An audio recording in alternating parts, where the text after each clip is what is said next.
مکہ میں لے کے پہنچ چکے ہیں تو ان 1300 میں بنو زہرہ، ایک قبیلے کے لوگ تھے بنو زہرہ کے، جو کہ 300 تھے، 300 تھے، انہوں نے کہا کہ ہمارا مکہ سے نکلنے کا بیسک مقصد اور بیسک ریزن جو ہے وہ تجارتی قافلے کو سیو کرنا تھا۔ تجارتی قافلہ تو اب سیو ہو گیا ہے اور وہ مکہ میں بھی پہنچ گیا ہے، اس لیے ہمیں اب مسلمانوں کے ساتھ جنگ کرنے کی اور مدینہ کے اوپر حملہ آور ہونے کی ضرورت نہیں ہے، وہ وہیں سے واپس ہوگی۔ اب باقی کتنے رہ گئے؟ 1000، جو کہ ہمیں سیرت کے اندر ملتے ہیں کہ 1000 کا لشکر تھا جو کہ مکہ سے نکلا تھا، جبکہ حقیقت میں وہ 1300 تھے، ان میں سے 300 واپس چلے گئے جب انہیں خبر ملی کہ ہمارا تجارتی قافلہ بحفاظت مکہ میں پہنچ گیا ہے، اور 1000 جو کہ قریش اور ان کے حلیف قبیلوں کے اوپر مشتمل تھا، وہ چلتا چلتا میدان بدر کے اندر پہنچ گیا۔ اور جب ان بنو زہرہ کے لوگوں نے کہا کہ ہمارا تجارتی قافلہ جو ہے وہ تو سیو ہو کے واپس چلا گیا ہے، تو ابو جہل نے یہ بات کہی تھی کہ ہم اس وقت تک واپس نہیں پلٹیں گے جب تک ہم بدر کے میدان میں نہ پہنچ جائیں اور بدر کے کنووں سے ہم پانی نہ پی لیں، اور وہاں پہ جا کے ہم اپنے اونٹوں کو ذبح نہ کر لیں، اور وہاں پہ جا کے ہم اپنی شان و شوکت کو مدینہ والوں کے سامنے اور عرب کے لوگوں کے سامنے ظاہر نہ، اور اس نے قسم کھائی کہ ہم واپس نہیں ہوں گے یہاں تک کہ ہم بدر جا کر وہاں 3 دن کے لیے قیام کریں گے، اور وہ غرور سے بولا کہ 3 ہم بدر میں قیام کریں گے اور اس دوران اونٹ ذبح کریں گے، کھانا کھائیں گے اور شراب پلائیں گے، آنے والی عورتیں جو ہیں وہ گانا گائیں گی، اور سارے عرب کے اندر ہمارے اور ہمارے سفر و اجتماع کا حال جو ہے وہ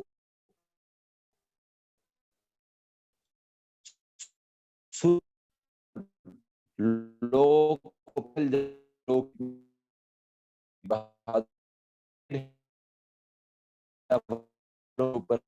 جائے گی نہیں کرے۔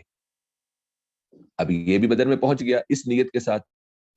رسول اللہ صلی اللہ علیہ وآلہ وسلم ابھی راستے میں ہی ہیں، اور آپ کو بھی یہ انفارمیشن مل جاتی ہے کہ قریش کا ایک ہفتے کو کے لیے چل پڑا ہے۔ رسول صلی اللہ علیہ وسلم کو تو حضرت ابوبکر رضی اللہ تعالیٰ عنہ اٹھے اور انہوں نے تقریر اور خوب تقریر کی، حضرت عمر رضی اللہ تعالیٰ اٹھے اور انہوں نے بھی خوب تقریر، پھر مقداد بن عمر اٹھے اور انہوں نے عرض کی، اللہ کے رسول، اللہ تعالیٰ آپ کو جو حکم دے اسے پورا کیجئے، ہم آپ کے ساتھ ہیں، اللہ کی قسم ہم آپ سے وہ نہیں کہیں گے جو کہ بنی اسرائیل نے موسیٰ علیہ السلام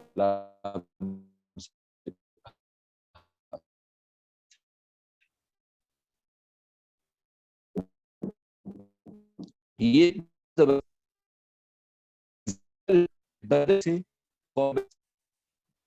تمہارے کیا ہے، اس شہر کے اوپر حملہ آور ہو جاؤ اور اللہ تمہیں شہر کے رہنے والوں کو غالب دیں گے، تو وہ اس کے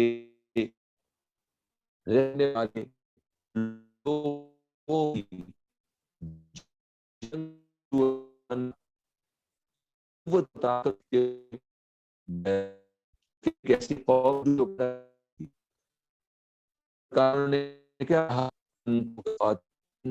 قانون تم اور تمہارا اور لڑو، ہم یہیں بیٹھے رہیں گے، ہم یہ نہیں کہیں گے جو کہ موسیٰ علیہ السلام کو اس کی قوم نے کہا تھا، بلکہ ہم تو یہ عدد کریں گے کہ آپ اور آپ بھی ساتھ مل کر لڑیں گے، قسم ہے اس اللہ کی جس نے آپ کو حق کے ساتھ بھیجا ہے، اگر آپ ہمیں برکل غماد، یہ ایک بہت دور کا شہر تھا جو حبشہ کے قریب تھا، تک بھی لے چلیں تو ہم آپ کا ساتھ دیں گے، یہاں تک کہ آپ تشریف لے جائیں۔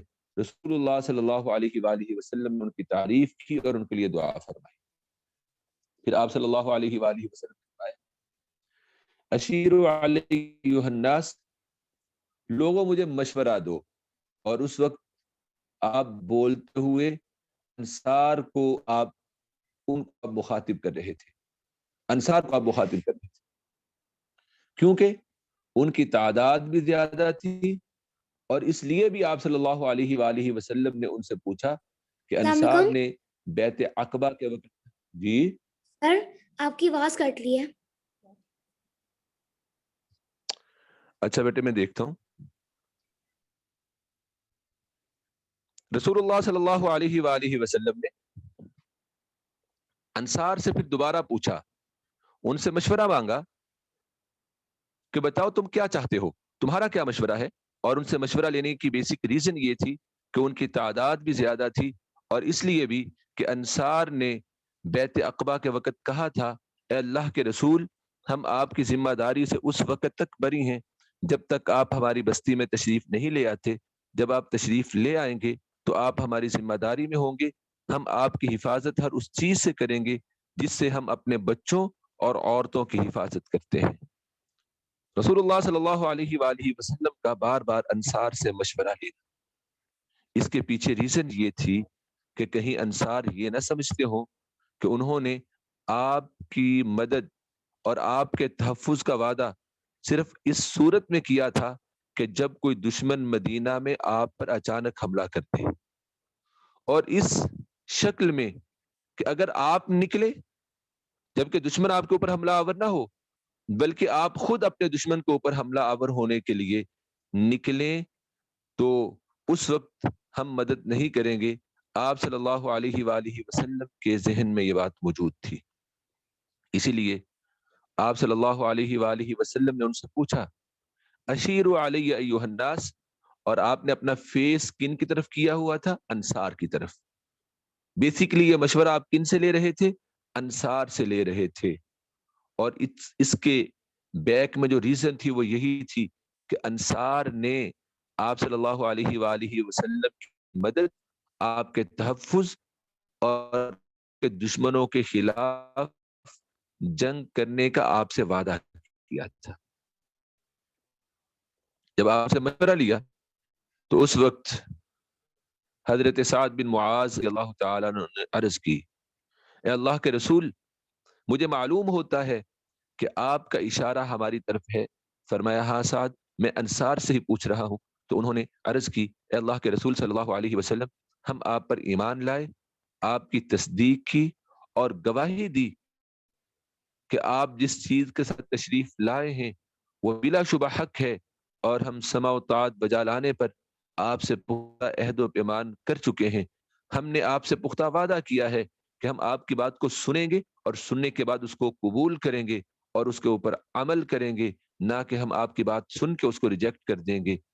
اگر آپ ہمارے سامنے یہ جو سمندر نظر آ رہا ہے، آپ ہمارے سامنے اس سمندر کو پیش کر دیں اور اس میں داخل ہوں، تو ہم بھی آپ کے ساتھ اس میں داخل ہو جائیں گے، اور ہم انصار میں سے کوئی ایک شخص بھی پیچھے نہ ہٹے گا۔ ہم اس بات کو قطعاً ناپسند نہیں کرتے کہ آپ ہمیں ساتھ لے کر کل ہی دشمن سے مقابلہ کریں۔ ہم جنگ میں بڑے بہادر اور دشمن کے مقابلے کے لیے بڑے ہی جرت والے لوگ ہیں۔ امید ہے کہ اللہ تعالیٰ آپ کو ہماری طرف سے وہ منظر دکھائے گا جس سے آپ کی آنکھیں ٹھنڈی ہو جائیں گی، لہذا آپ ہمیں اپنے ساتھ لے کر روانہ ہو۔ سعد رضی اللہ تعالیٰ عنہ کی یہ گفتگو سن کر رسول اللہ صلی اللہ علیہ وآلہ وسلم بے حد خوش ہوئے اور فرمایا سیروا علی برکت اللہ وابشروا فإن اللہ قد وعدنی احدى الطائفتین واللہ لکأنی الآن انظر الى مصارع القوم۔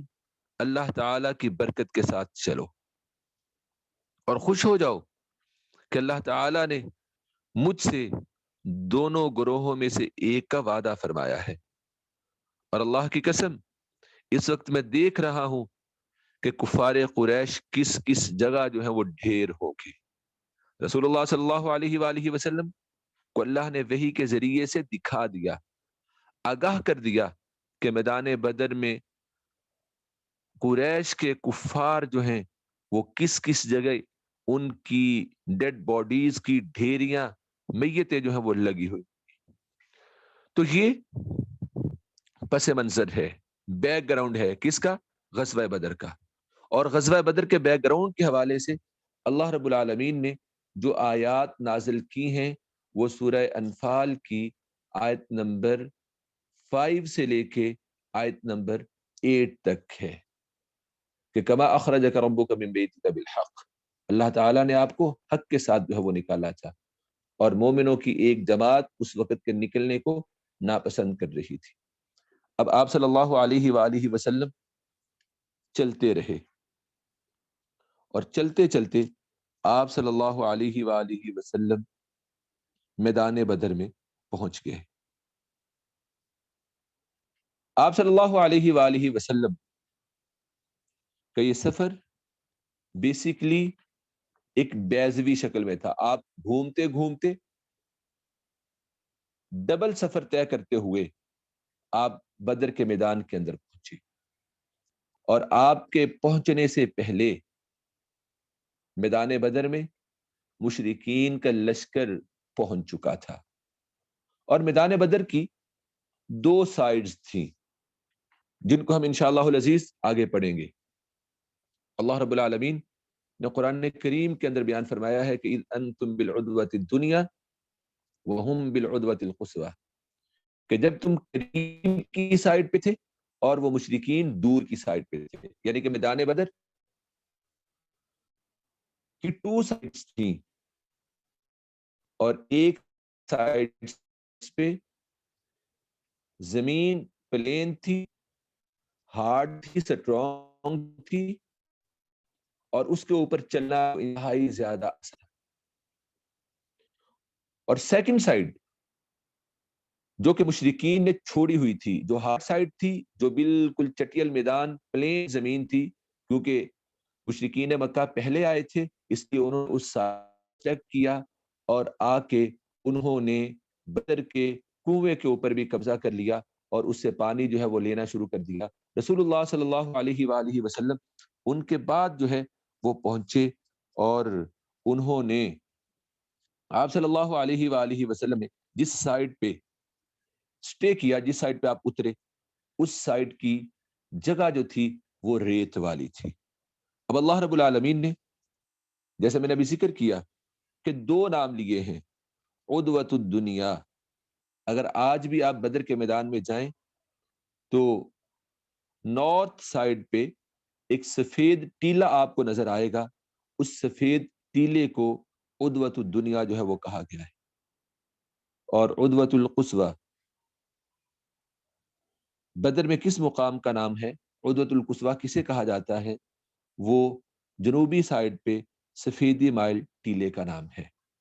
آپ صلی اللہ علیہ وآلہ وسلم بدر میں پہنچتے ہیں۔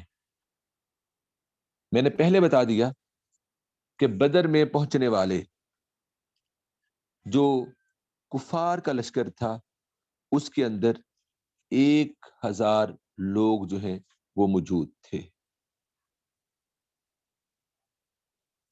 اور اس کے مقابلے میں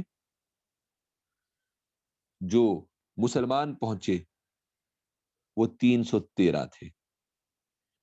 ایک سائڈ پہ 1000 اور سیکنڈ سائڈ پہ 313، اور یہ 313 وہی تھے جس کا ذکر اللہ رب العالمین نے سورہ بقرہ کے اندر بھی کیا ہے، اور اس لشکر کی تعداد اس لشکر کے ساتھ مشابہ تھی جو کہ طالوت علیہ السلام کے ساتھ جالوت کے مقابلے میں آئے تھے۔ غزوہ بدر میں آنے والے مسلمانوں کی تعداد کتنی تھی؟ 313، اور غزوہ بدر میں مسلمانوں کے پاس کتنے اونٹ تھے؟ 70 اونٹ تھے۔ غزوہ بدر میں مسلمانوں کے آنے والے لشکر کے پاس ایک جنگی لباس ہوتا ہے جسے زرہ کہا جاتا ہے، جس کو پہن کے، یہ ایک لوہے کا بنا ہوا لباس ہوتا تھا جس کو پہن کے انسان دشمن کی طرف سے چلنے والی تلوار، تیر اور نیزے سے سیف رہتا تھا۔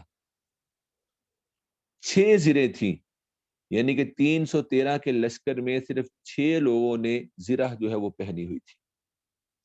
اور غزوہ بدر میں مسلمانوں کے پاس ٹوٹل جو ہے وہ 8 تلواریں تھیں اور صرف 2 گھوڑے تھے، صرف 2 گھوڑے۔ یہ ٹوٹل جو ہے وہ اسلامی لشکر کی تعداد اور اسلامی لشکر کے پاس جو سامان جنگ تھا وہ یہ تھا۔ اب اس کے مقابلے میں جو مشرکین تھے ان کے پاس ان کی تعداد 1000 تھی اور ان کے پاس 600 اونٹ تھے، 600 اونٹ، 600 اونٹ لے کے نکلے، جس کے ساتھ وہ مسلمانوں کے اوپر حملہ آور جو ہے وہ ہوئے تھے۔ اونٹوں کی کثرت تھی، 600 زریں تھیں۔ اسلامی لشکر میں لوہے کا لباس پہنے ہوئے جو لوگ تھے وہ صرف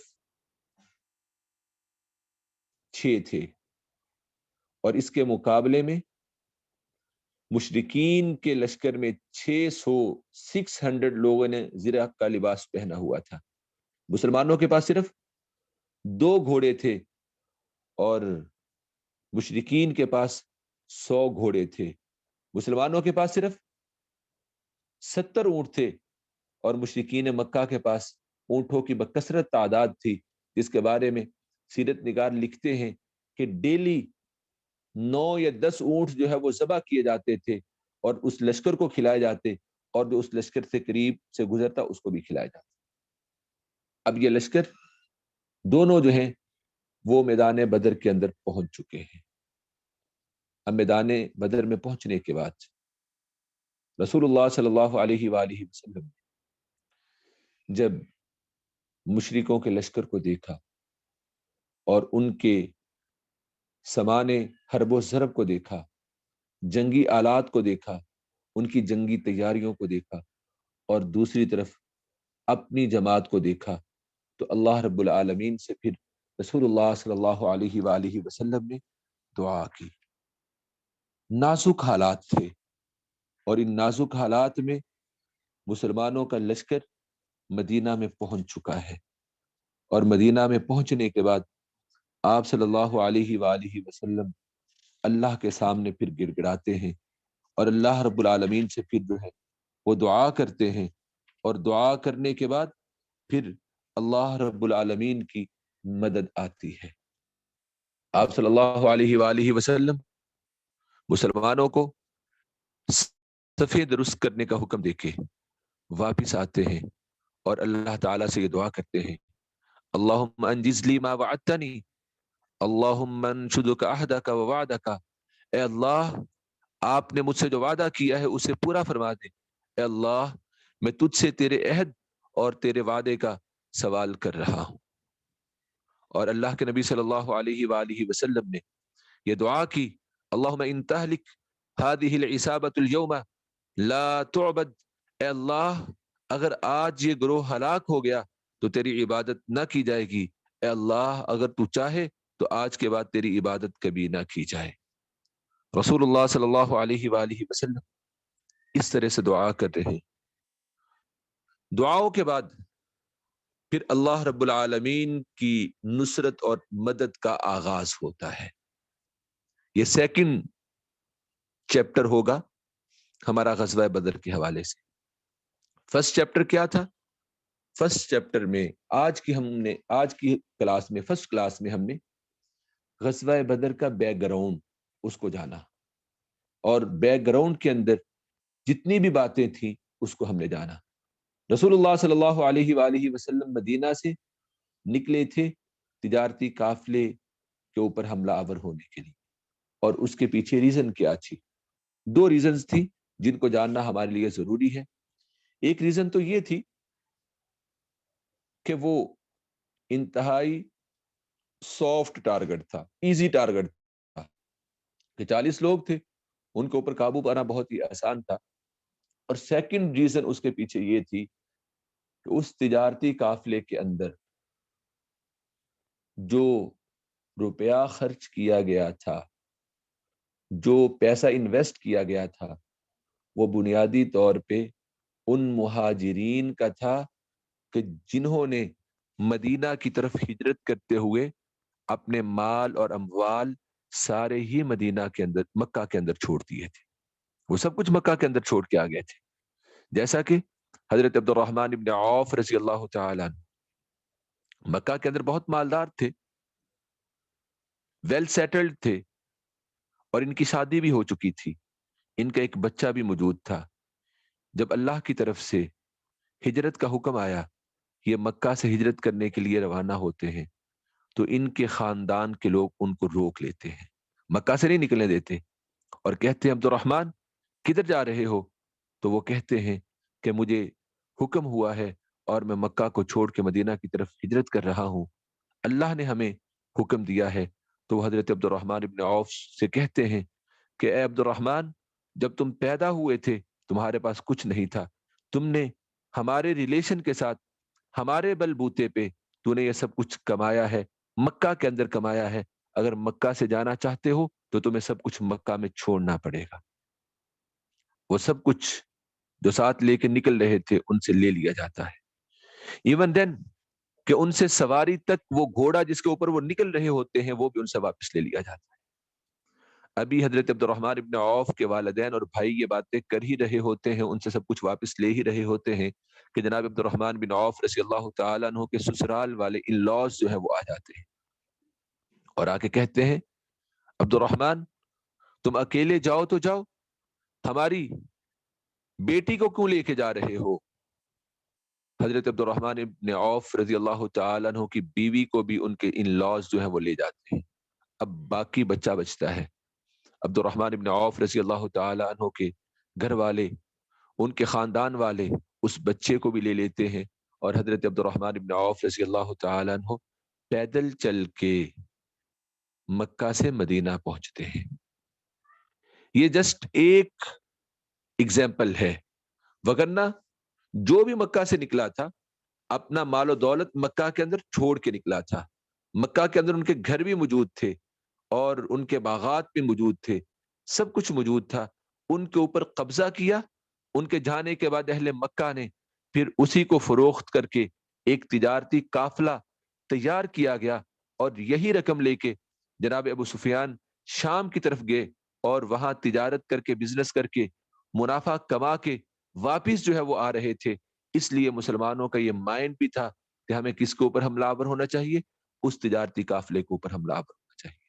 لیکن اللہ رب العالمین نے کیا فرمایا کہ جو آیات آج میں نے آپ کے سامنے سورہ انفال میں سے تلاوت کی، اللہ فرماتے ہیں کہ تمہاری خواہش یہ تھی کہ تم تجارتی قافلہ اس کے اوپر حملہ آور ہو جاؤ، لیکن اللہ یہ ارادہ کیے ہوئے تھے کہ یحق حق بکلماتہ، اللہ اپنے فرامین کے ساتھ حق کو ثابت کر دکھائے.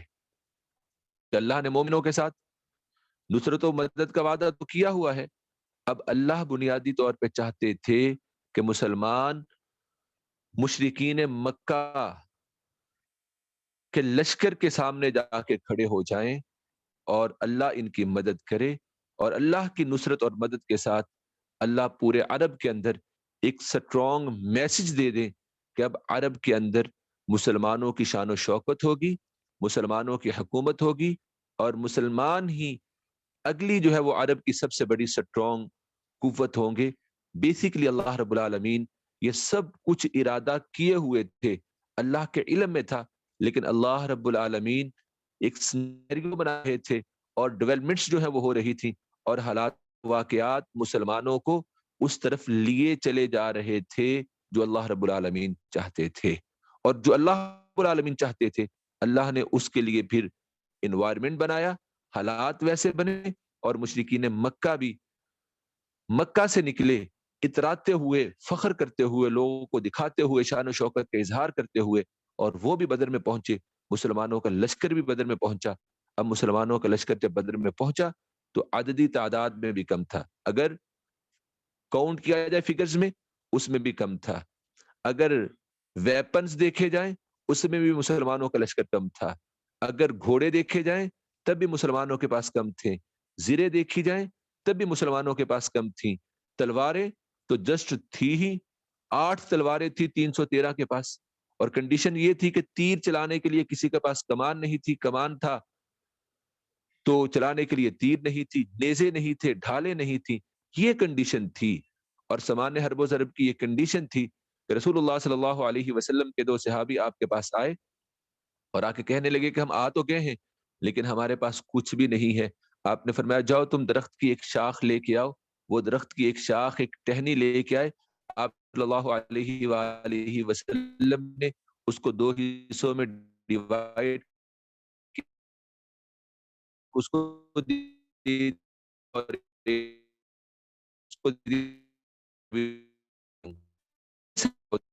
رسول اللہ صلی اللہ علیہ وسلم گڑا رہے ہیں, دعا کر رہے ہیں صاحبان کے نیچے. اب اللہ کی مدد آتی ہے, اللہ کی مدد آتی ہے. اور پھر اس مدد کے بعد اللہ تعالی نے کس طرح مسلمان کو نیکسٹ کلاس میں پڑھیں گے. ہماری کلاس جو ہے وہ یہیں پہ اینڈ ہوتی ہے اور ہم دعا کریں کہ اس غزوہ بدر میں جو بھی لیسنز ہم سیکھیں گے انشاءاللہ العزیز ان کی ایک سمری ایک لاسٹ کلاس میں آپ کو دوں گا. اللہ رب العالمین ان لیسنز کو ہمیں اپنی لائف کے اندر امپلیمنٹ کرنے کی توفیق عطا فرمائے. اقول قولی ھذا استغفر اللہ لی ولکم ولسائر المسلمین والمسلمات. جی بیٹا. اور جو آپ شاخ والا واقعہ بتائے تھے تو آپ کی آواز کٹ گئی تھی, تو دوبارہ بول سکتے ہیں؟ جی میں دوبارہ بول دیتا ہوں. تو یہ بات میں نے آپ کو بتائی ابھی لیکچر میں بھی تھوڑا سا ساؤنڈ کا پرابلم ہوا ہے جس کی وجہ سے کلیئرٹی نہیں ہو سکی. میں کمپیریزن کر رہا تھا دونوں افواج کا, مشرکین کی فوج کا اور مسلمانوں کی فوج کا. کمپیریزن کرتے ہوئے میں نے بتایا کہ مسلمان لڑنے کے لیے تو آ گئے تھے لیکن ان کے پاس لڑنے کے لیے ہتھیار نہیں تھے. یہاں تک کہ رسول اللہ صلی اللہ علیہ وسلم کے 2 صحابی آپ صلی اللہ علیہ وآلہ وسلم کے پاس آئے اور آ کے کہنے لگے اللہ کے رسول ہمارے پاس لڑنے کے لیے کچھ بھی نہیں ہے.